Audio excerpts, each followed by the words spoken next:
नमस्कार students, G9 classes के YouTube channel पर एक बार फिर आपका हार्दिक स्वागत है। हमारे टेंस की कक्षाएं निरंतर चल रही हैं। जो फोर्थ टेंस था प्रेजेंट परफेक्ट कंटिन्यूअस, उसका हमने इंट्रोडक्शन पढ़ लिया था। देखिए, जितने भी क्लासेज आ रही वो सीरीज वाइज आएंगी, तो आप उनको एक एक करके देखते रहना। बड़े ही काम की जो यानी कि अनेक किताबों से उठा करके वीडियो हम तैयार कर रहे हैं आपके लिए।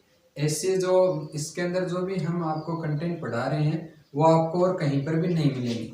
देखिए, आज हम पढ़ेंगे प्रेजेंट परफेक्ट कंटिन्यूअस की जो एक्सरसाइज है उनके बारे में। यानी इसमें कंडीशंस लागू सिंस फोर की होती थी, वो हमने आपको अलग से वीडियो में बता दी थी। इस टेंस के इंट्रोडक्शन में जो हमने इसकी परिभाषा पढ़ी थी, वहां पर हमने ये बात पढ़ी थी कि जो काम पास्ट में शुरू हुआ हो, प्रेजेंट में भी जारी हो और शायद वो आने वाले समय में भी जारी रहेगा, उसी कंडीशंस पर इसके एग्जाम्पल चलेंगे। तो आज हम सीधे ही इस टेंस की जो एक्सरसाइज है, यानी हिंदी के वाक्यों को हम इंग्लिश में ट्रांसलेट कैसे करें और एग्जाम में किस प्रकार आते हैं क्वेश्चन, यानी correct form of the verb के बारे में भी हम आज पढ़ेंगे। देखिए, पहली जो एक्सरसाइज करेंगे हम वो होगी हिंदी टू इंग्लिश, यानी हिंदी के वाक्यों को हम अंग्रेजी भाषा में उनका अनुवाद किस प्रकार करते हैं। ये भी बड़े काम की चीज है। तो इसको हम ट्रांसलेट किस प्रकार करेंगे। सबसे पहले हमें इसके पैटर्न, जो फॉर्मूलाज हमने पढ़े थे, वो हमारे ध्यान में होने चाहिए। यानी यदि साधारण वाक्य है तो उसका पैटर्न ये बनेगा, नेगेटिव का इस प्रकार बनेगा, इंट्रोगेटिव का इस प्रकार बनेगा। सबसे पहले देखो, एक एग्जाम्पल है, मैं 3 घंटों से अंग्रेजी पढ़ा रहा हूँ। किस प्रकार का सेंटेंस है? सिंपल सेंटेंस, अफर्मेटिव सेंटेंस है, साधारण वाक्य। साधारण वाक्य में हम सबसे पहले क्या लिखते हैं? सब्जेक्ट। क्या है वाक्य का सब्जेक्ट? आई। फिर सब्जेक्ट के बाद में हम लगाते हैं हेल्पिंग वर्ब। आई के साथ क्या लगाएंगे? क्या होती है इस टेंस की सहायक क्रियाएं? हैज बीन और हैव बीन। आई के साथ have been, I have been. अब देखिए, पढ़ा रहा हूं, काम क्या हो रहा है? सबसे पहले सब्जेक्ट, फिर हेल्पिंग वर्ब, फिर मैन वर्ब। पढ़ाने का काम हो रहा है टीच।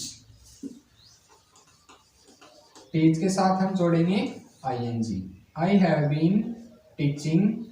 अब मैन वर्ब की फोर्थ फॉर्म यानी फर्स्ट फॉर्म के साथ आईएनजी। इसके बाद हम जोड़ेंगे ऑब्जेक्ट। क्या पढ़ा रहा हूं मैं? इंग्लिश।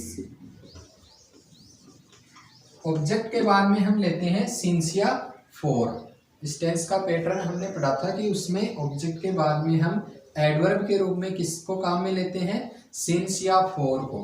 अब टाइम के अनुसार हम या तो सिंस लगाएंगे या फॉर लगाएंगे। क्या लगाएंगे? गेस करो आप, क्या लगाएंगे? यदि टाइम फिक्स है, फिक्स टाइम है, तो हम काम में लेंगे वहां पर सिंस, या फिर काम में लेंगे फॉर। तो फिक्स टाइम है क्या? 3 घंटे? नहीं, संख्या भी दी हुई है, ये ध्यान में रखना। यदि समय के साथ आपको नंबर दिए हुए हो, यानी संख्या दी हुई हो, तो हम काम में लेंगे फॉर को। इंग्लिश फॉर कितने देर से? 3 आवर्स, और अंत में फुल स्टॉप।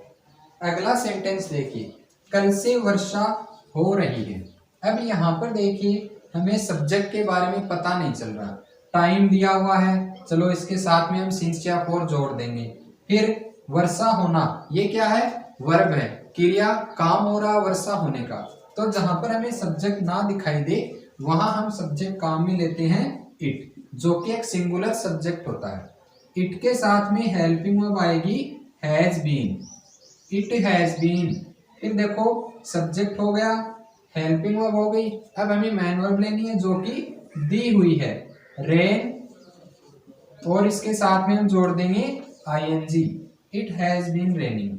अब देखो, सिंस या फॉर का अगर आपने वीडियो देखा था तो उसमें मैंने बताया था कि यस्टरडे जो होता है कल, यानी बीता हुआ कल, हमें पता है फिक्स है कि कल का दिन बीत गया, तो वो उसके साथ में हम जोड़ेंगे सिंस यस्टरडे, अंत में फुल स्टॉप। अगला सेंटेंस, वह 2 घंटों से नहीं खेल रहा है। किस प्रकार का वाक्य है? नेगेटिव वाक्य। नॉट का प्रयोग होगा। तो जो पैटर्न पढ़ा था नेगेटिव का, वहां पर हमने लिखा था कि हैज बीन और हैव बीन दो सहायक क्रियाएं हैं। तो जो नॉट का प्रयोग होगा वो जो हैज या have plus not plus been के रूप में काम में लिया जाएगा। तो देखो सबसे पहले लेंगे सब्जेक्ट, वह है ही के साथ में सहायक क्रिया लगेगी हैज बीन। नेगेटिव है तो नोट को दोनों के बीच में डाल दो, ही हैज नॉट बीन। अब लो आगे, नोट का प्रयोग हो गया, सहायक क्रिया हो गई मैन वर्ब। कौन सी फॉर्म? Fourth form. क्या काम हो रहा है? खेलने का, प्ले। प्ले के साथ में जोड़ेंगे I N G. He has not been playing. Time देखो वही बात, संख्या दी हुई है, न्यूमरल दिया हुआ है तो काम में लेंगे 4 2 आवर्स, अंत में फुल स्टॉप। अब देखिए आगे क्या राकेश 1997 से यहाँ रह रहा है। सबसे पहले क्या लगाएंगे? Helping verb. क्यों? क्योंकि सेंटेंस किस प्रकार का है? इंट्रोगेटिव, वो भी हेल्पिंग वर्ब से शुरू होने वाला। कैसे पता चला? इस क्वेश्चन का आंसर हम यस या नो में दे सकते हैं। जिसका आंसर हम यस या नो में नहीं दे सके वो सेंटेंस अगर आप ट्रांसलेट कर रहे हो तो वो बनेगा WH वर्ड से। तो सब्जेक्ट के अनुसार यहाँ पर सहायक क्रिया क्या लगेगी? सिंगुलर है तो हैज, प्लूरल है तो have. Rakesh is a singular subject, has. अब देखो आगे, हैज और बीन दो वर्ड है सहायक क्रिया में। तो सब्जेक्ट को पहले वाले वाक्य में किया था हमने नोट की तरह, सब्जेक्ट को भी इन दोनों के बीच में लगाएंगे। हैज राकेश बीन, रहना क्रिया हो रही है रहने की, लिविंग। ऑब्जेक्ट है क्या? यहाँ। अब देखो वर्ष दिया हुआ है पीछे का, बीता हुआ वर्ष है, तो वर्ष कोई भी आए उसके साथ हम लगाएंगे सिंस 1997, अंत में क्वेश्चन मार्क। अगला देखिए, वे 7 AM से गाना नहीं गा रहे हैं। नेगेटिव सेंटेंस है, दे, सब्जेक्ट दे। इसके अनुसार सहायक क्रिया लगाएंगे हम हैव बीन। नोट लगाना है तो हैव नॉट बीन गाना, क्रिया हो रही है गाने की, सिंगिंग सॉन्ग।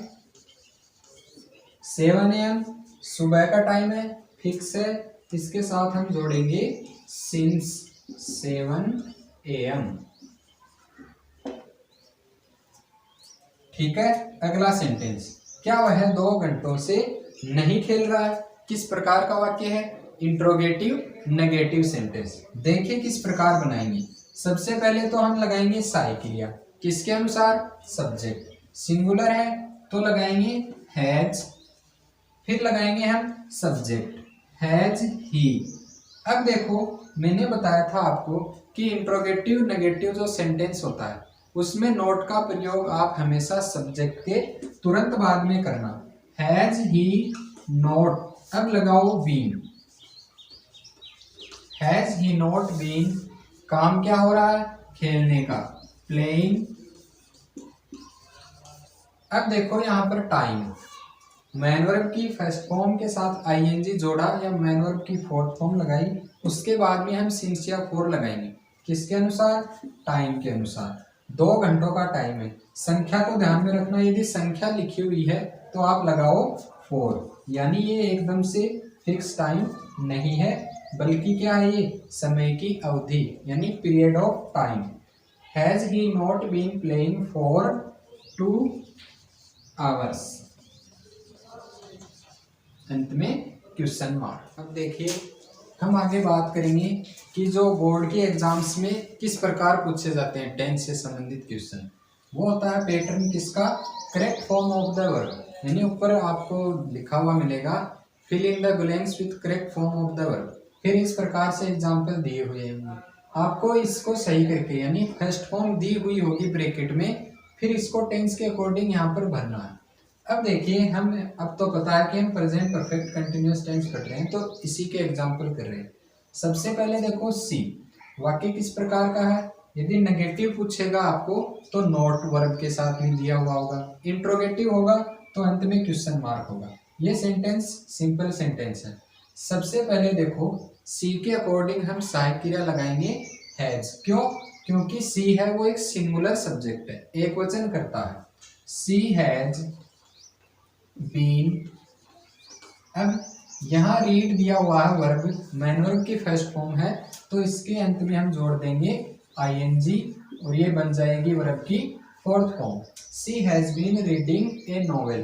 अब देखो यहाँ पर ब्लैंक नहीं मिलेगा आपको एग्जाम में, ये मैंने ऐसे डाल दिया ताकि हमारी जो मजबूत हो जाए। मॉर्निंग है, इसके साथ में हम सिंस जोड़ेंगे या फोर। फिक्स टाइम है मॉर्निंग का, सुबह अभी अभी बीती है, तो इसके साथ में हम जोड़ेंगे सिंस। एग्जाम में आपको सीधा लिखा हुआ मिलेगा सिंस मॉर्निंग या फॉर 2 आवर 1 आवर इस प्रकार। She has been reading a novel since morning. वह सुबह से एक नॉवेल, नॉवेल का होता है उपन्यास, उपन्यास पढ़ रही है। नेक्स्ट देखिए इट है। अभी बताया था आपको जब हमने हिंदी टू इंग्लिश एग्जाम्पल किए थे कि इट के साथ हम इसको सिंगुलर सब्जेक्ट है ये, इसके साथ हम जोड़ेंगे has. It has been raining last Monday. Since लगाएंगे या फॉर इसके साथ जुड़ेगा सिंस, क्योंकि पिछला सोमवार अभी अभी बीता है, एक सप्ताह हुआ, हमें पता है कि लास्ट संडे मंडे था, तो इसके साथ में जुड़ेगा सिंस। नेक्स्ट देखिए Seema, singular subject, has been singing song an hour यानी 1 घंटा, एन का अर्थ भी होता है 1। अभी बताया आपको संख्या दी हुई हो समय के साथ, तो आप वहां पर काम में लोगे 4। Seema has been singing song for an hour. Seema है वो 1 घंटे से गाना गा रही है। आई के साथ जोड़ेंगे सहायक क्रिया हैव बीन। टीच दिया हुआ है, आईएनजी जोड़ दो। I have been teaching in the school. अब देखो बताया था आपको वर्ष दिया हुआ हो, एग्जैक्ट वर्ष दिया हुआ है, तो इसके साथ में जुड़ेगा सिंस। मैं इस विद्यालय में 2012 से पढ़ा रहा हूँ। देखिए आगे और एग्जाम्पल्स। शुरू में ब्लैंक दिया है, तो इसका मतलब वाक्य किससे शुरू होगा, हेल्पिंग वर्ब से।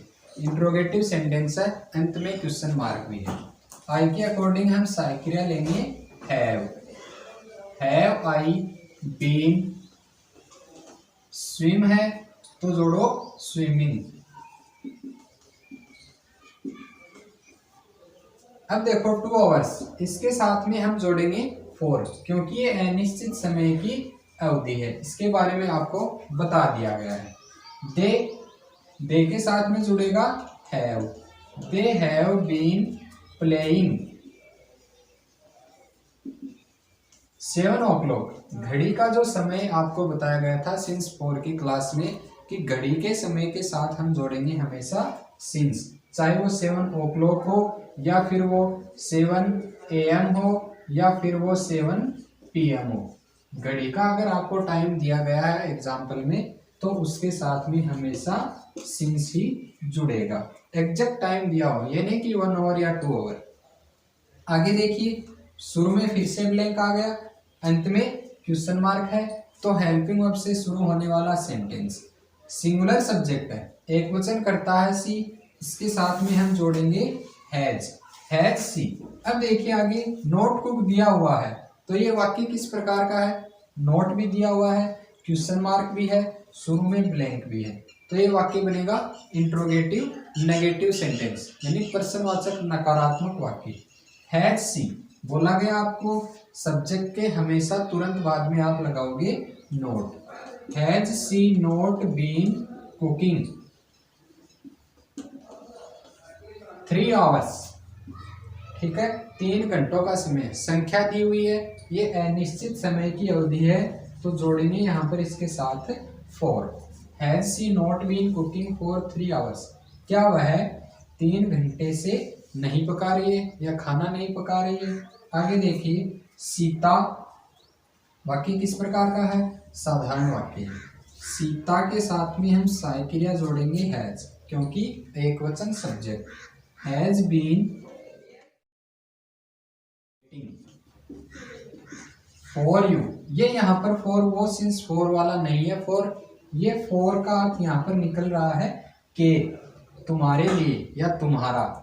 फॉर यू, मॉर्निंग का टाइम, सुबह का टाइम, एग्जैक्ट टाइम है, निश्चित समय है, तो इसके साथ में जुड़ेगा since. Sita has been waiting for you since morning, Sita है वो सुबह से तुम्हारा इंतजार कर रही है। ठीक है, दोनों प्रकार के एग्जाम्पल्स हमने पढ़ लिए हैं। आज के लिए इतना ही। इसके बाद में जो प्रेजेंट टेंस है वो हमारा पूरा कंप्लीट हो गया है। अगला वीडियो होगा पूरे प्रेजेंट टेंस के एग्जाम्पल्स का, जिसमें हम चारों जो टेंस थे उन सभी के एग्जाम्पल पढ़ेंगे। फिर उसके बाद में हम शुरू करेंगे पास्ट टेंस। धन्यवाद।